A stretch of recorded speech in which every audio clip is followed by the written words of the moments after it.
What's going on, golf fans? It's your boy Gsluke here with our DFS fades and sleepers for this week's Arnold Palmer Invitational. Gonna go over some of the important ownership decisions that you might want to make this week. A few of the chalky plays are fades that you might want to consider avoiding in large field contests. And on the flip side, right, looking at some of those lower owned plays you might want to get to that still have some upside. Those are going to be our sleeper picks. So touching on both ends of the spectrum there, of course, when you're playing in some of the larger field GPPs, you've got to be considering ownership. When you're playing against 50, sometimes 70, even 80,000 other entries, that's going to be arguably just as important as the actual guys you're getting to yourselves. So with that being said, a lot to get into. Let's go ahead and get this thing rocking.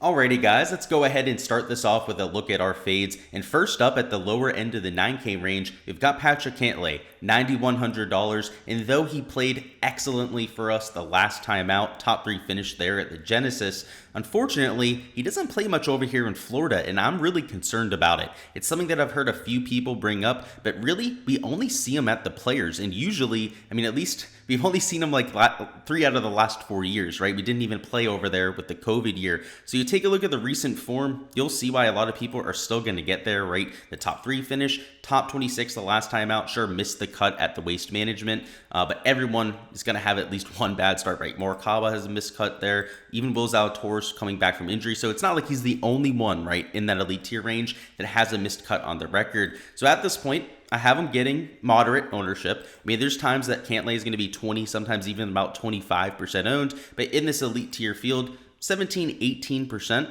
starting to get on the chalkier end of the spectrum. So there are players behind him, been pricing or even ahead of him in the pricing that are coming in lower owned. So if you're going to take a Cantlay this week, don't be thinking that you're getting some low-owned pivot play here, right? And when you take a look at the recent form metrics, you'll see that he's been getting it done kind of, like you'd expect across the board. Very consistent player.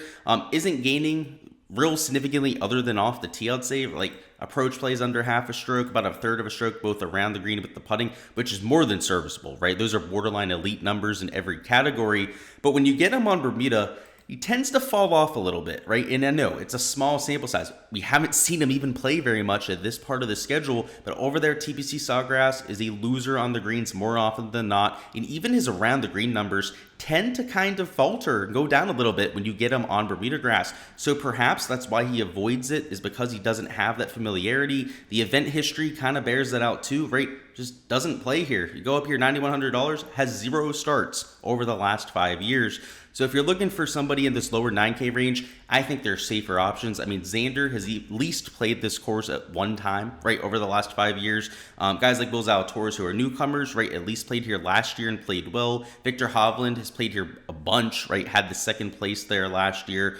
Just a lot of safer options that I think you can get to. So Patrick Cantlay, if he was going to be 7 to 8% owned, if he was actually going to be a pivot here, I think he might take a shot on the dark on somebody who just maybe hasn't played the golf tournaments due to other prior commitments, but given the fact that he's still getting that ownership, it's enough of a concern to keep me off of him. The other fade we're going to go through here is Jason Day. And sure, Jason Day playing excellent golf. I understand it, right? You take a look at the recent form, he's number 2 in the field behind Jon Rahm. He's top 10 in Bay Hill Fit.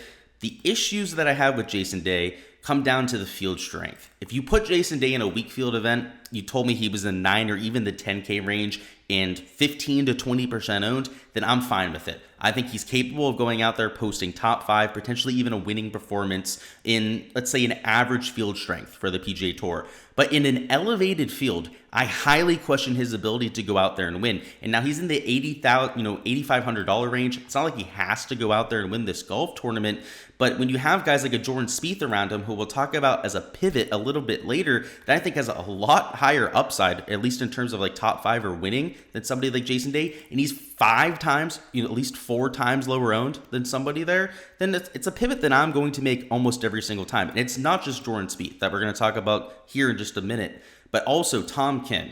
Even Terrell Hatton coming in at lower ownership than a Jason Day, who's arguably just as strong, if not a better track record around this track. than Jason Day. So a lot of it just comes down to game theory, right? 20% owned Jason Day. I would be there if it was a weak field event, but not when you have legitimate studs, guys that have won multiple times this year, all priced around him. I mean, even Cam Young, Matt Fitzpatrick, right? Just better players. And I know Jason Day making a resurgence, but even a resurgent Jason Day isn't on this kind of level. So I respect the game. I respect the form. I mean, it's been unbelievable of late, right? Top 10, top 5, top 10, top 20 finish. I understand the hype behind him, but he's also gained like 4 strokes putting in all of those events. And if you take a look at the track record, just the 4 starts before that, he was a loser more than he was gaining on tour. So I have a really hard time believing that he's just going to maintain this 4 or 5 strokes putting per event pace that he's been on there. And if that falls off to even just like 2 strokes gained or 1 strokes gained, it's probably like a top 25, top 30 finish, which you'd be okay with in this field, but not in a large field GPP when he's 20% owned, when there are likely to be guys around him. I mean, even Hideki, right? A core play for me this week is coming in like 4 times lower owned, 3 times lower owned at the very most, down there for Hideki Matsuyama. And I think he has just as much, if not even more upside than somebody like Jason Day, especially considering how he's been getting it done. So he's going to be a fade for me. I know the shots gain metrics look fantastic, right? Gaining across the board like a Jason Day, I should say like a Patrick Cantlay, but everyone is, right? Like pretty much everyone in this range, the shots gained look fantastic. I mean, even for Tyrrell Hatton, even Hideki Matsuyama is pretty much gaining across the board. Cam Young, ball striking looks fantastic. Victor Hovland, nearly gaining across the board. We know Sungjae is, right? Another core play for me. You can't go wrong in this range. Where I think you can go wrong if you're playing in the large field contest, though, is by taking the guy that's way higher owned than everybody else, right? When everyone's a solid option in this field, why would you take the guy that's going to be twice as owned or at least 1.5 times as owned as everybody else there? All right, and now for the other side of the spectrum, our sleeper plays, the guys that are relatively low owned that I think are worth considering for some upside. So let's go through Jordan Spieth. Told you we'd go through him here in a minute, and I know he's priced just above Jason Day. A lot of people from just a one-on-one comparison are clearly going to want the informed Jason Day, but is he 3-4 times more likely to succeed than Jordan Spieth, who of course has actually won over the last year, has multiple top 5 finishes, and at this golf course, though he doesn't have nearly the same kind of volume as a Jason Day, who, I mean, even outside of these 4 starts, right, he has a win, a couple other top 5 finishes. Jordan Spieth, though, a top 5 finish there 2 years ago. So when he's played here, it's been quality. You can say the same thing for Jason Day, right? Those withdrawals were just health related, but he's not 4 times more likely to succeed. Take a look at the shots gained. Jordan Spieth kind of doing this thing, right? Around the green and approach play have always been his strong suit. Off the tee, he's had a few decent events, particularly ever since 2023, going out there, gaining 3-4 strokes off the tee in events, and then going out there, a little sporadic losses, right? When he's inaccurate off the tee, he can get himself into trouble, but you haven't seen him hemorrhaging strokes in that category. He was doing so a little bit towards the end of last season, also during the fall swing, had a few rough events, but it looks like he's put that behind him. And really, when we saw Jordan Spieth take that step forward, get back to contending and actually winning golf tournaments like we've seen, it's because of that off the tee play. So for that to start to come around is really why I think that he's got brighter days ahead of him over the next month or so. The approach play and around the green play is pretty much always going to be there. And the flat stick, though it's been inconsistent, it's undoubted. You've seen it over the last few events. He's gone out there and popped a few times, and particularly there with that, top 5 finish just a few weeks ago. So you take a look at the recent form, I should say top 6 finish, I suppose, right there at the Waste Management. Week after the Genesis wasn't as kind to him, but he did kind of get screwed by the weather. So Jordan Spieth, I'm willing to look past that, right? He's a volatile player. He's going to have missed cuts, right? That's why he's lower owned than a lot of pretty much everyone else in this range, but he brings pretty much the same kind of upside, right? In terms of top 5, top 10 finishes, he's going to clip off those kind of finishes and victories at the same kind of rate of all these other players. So if you're looking for a safe play, right? If you're playing in cash or single entry, maybe you don't play a Jordan Spieth. Maybe you're okay with getting to a Jason Day. Fully understand that argument. But when you're playing the game theory aspect, you're playing in a large field contest, right? What these videos are catered towards, you have to be considering that aspect of it. And when their optimal rates, when their ceiling rates are nearly identical, like I project both of these kind of plays this week, it's clear who I would want to be getting to, right? The guy that I'm sharing less lineups with, that I can leverage to the field, and that personally, that I'm a massive fan of too, right? So that helps out with it. I'm going to play Jordan Spieth almost every time that he's in a field, but especially so, and I think he's an especially good DFS play when he's low owned at a course that he seemingly fits well, right? Let's think about the skill set. Good around the green player. Check, right? I'm looking for that in most of my plays this week. I don't think it's a prerequisite though, right? Look at Victor Hovland last year. Approach play on point, sure. And then on Bermuda grass, he's better than his baseline. You can see he's about 0.2 shots better than his baseline on Bermuda grass. It's a reason why I'm playing Ricky this week. Guys like Rory, McIlroy, right, are very familiar on Bermuda grass. And I think that helps out Jordan Spieth as well. And now our last sleeper play here is Billy Horschel, and he was a core play last week. I felt like a genius through the first round, right? He was there at -5, just absolutely snapping for us. Ended up falling off, but he has a few solid finishes at this event, including last year where I saw him almost go out there and win. So you take a look at the second place there, that's the highlight. Did have a missed cut 2 years ago, but a few other made cuts, right? Made 4 of his last 5 cuts. And last week, he was dealing with a bit of a illness, at least for what I was concerned. I didn't know about this until about 6 hours before lock, right about midnight there on Wednesday evening. And Billy Horschel, I was considering taking him out of the poll, but I stuck by it, right? There's the flu game with Jordan. People, always talking about,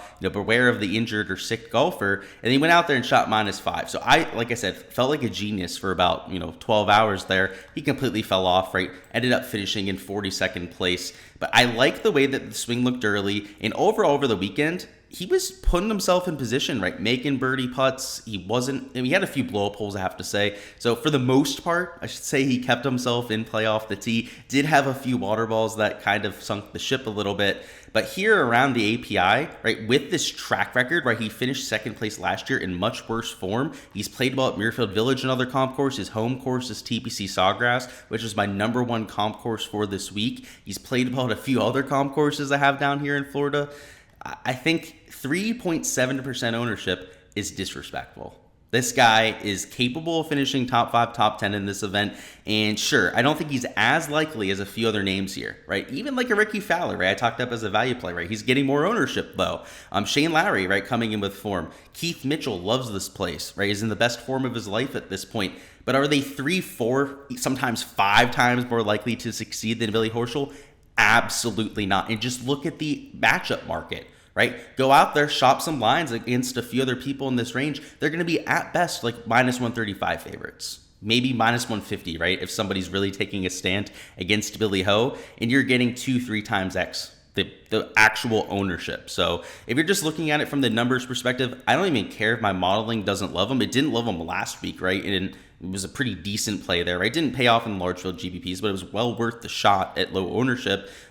The same reason why I got to Chris Kirk, right? Like I played Billy Horschel and Chris Kirk for the same reason. Low-owned guys that liked the golf course, that were coming in with decent form, and that's kind of what I see here with Billy Horschel. And he's $7,800, super cheap, essentially unowned. You play him in 8-10% of your lineups, and you have a ton of leverage there that you can try and take advantage of in large field GPPs. Alrighty, guys, that is all I've got for this week's fades and sleepers. Hopefully you feel a little bit more prepared to make some of those ownership decisions. And just because I only talked about 4 guys here, of course doesn't mean that that's the only kind of ownership decisions I'm making, right? The entire player pool is pretty much decided by that. So if you're looking for access to all of my ownership, right, my entire player pool, how I'm handling all of the pieces of chalk throughout the slate, make sure to check out the Patreon. There is a link in the description of the video. $10 a month gets you access to all of those DFS projections, all of the prop stuff I'm doing, access to the Discord, you name it. So make sure to check that out. Also, before you hop on out of here, go ahead, smash that like button, and comment down below who you're fading this week. So make sure it's somebody that's 15% higher owned or above.